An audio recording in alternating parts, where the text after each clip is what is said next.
Thanks for listening. This is part 7 of our podcast series for leadership team communications. We hope there's something in here that helps. This podcast series is focused on coming alongside you as a leader and helping you create the team of your dreams and ultimately affecting the lives of everyone in your business, including your own life. On the previous episode, we talked about HR and unfair dismissal and the fears that get in the way of our rate of progress in life and in the business particularly. Our topic today is about psychological strengthening of leaders. And this is a typical response that I see in the leaders that have engaged into learning how to communicate with their team. Point 1, what is it?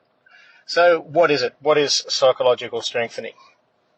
Well, we're formatted into ways that we think, conditioned from our filters of life, how we've been brought up, what bosses have been over us, what experiences have happened to us in our life. True? So that's how we talk with other people generally. Unless you've been trained how to talk with someone, how to listen to someone, how to implement good questioning, which is deep and engaging, to a point which is articulating the other person into feeling valued. That's what psychological strengthening is. So how do we change? Well, recently I came across a client who previously had a real challenge in the business. He had probably 15 workers in a sheet metal manufacturing business. Small business, same dynamics as the larger ones. But this one I remember well. When I first came in, he really struggled with having to be on the tools all the time because the guys in the factory were not really bought in. They weren't sold into wanting to be in the business. They weren't being spoken to properly. They were refusing things. They weren't putting any ideas forward. It was like start at 7, finish on time, get out of there, come back the next day, start right on time, finish on time, get out of there, come back the next day. There was no buy-in. This time when I walked in, there was buy-in. He was totally changed. His job role had changed because of the people and their volition to want to do the work. In fact, workers who are now more like family members were positioning the jobs. They were taking on the responsibility for getting them done on time. If something needed to be finished off so the work could start first thing in the morning, they would stay back of their own volition, not asking for extra money, just bought into getting this job done on time so they could all just swim in those rewards in a sense that the job was finished, it was completed, everyone's happy. That was one of the main things, that they would like to make each other happy and that they were part of this business.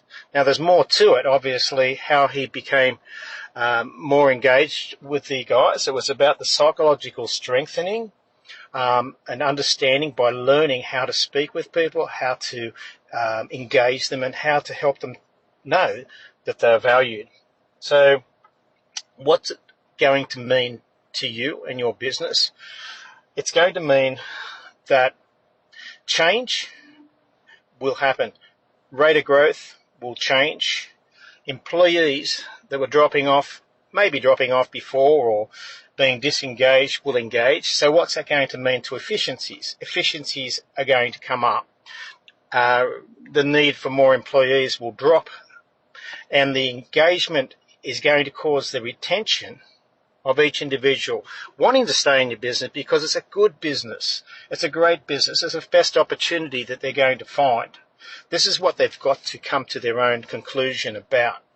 We can tell them what we want to tell them, but unless it's what they want, it's going to be what we want. And that's the difference. When someone wants to be there, they want to be part of the business, they want to help it grow out of their own volition, that's internal motivation. And that's what we're ultimately looking for in each individual, including ourselves. Do you need someone outside of your business to motivate you? You probably don't if you're the leader of the business.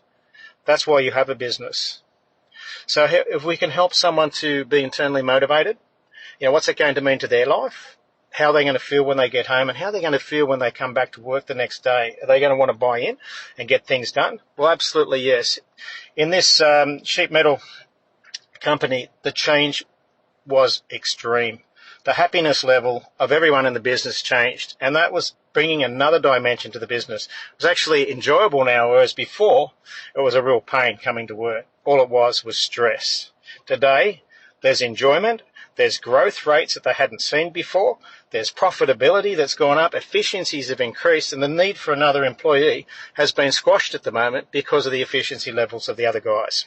They'll jump in to keep the whole business going and growing together.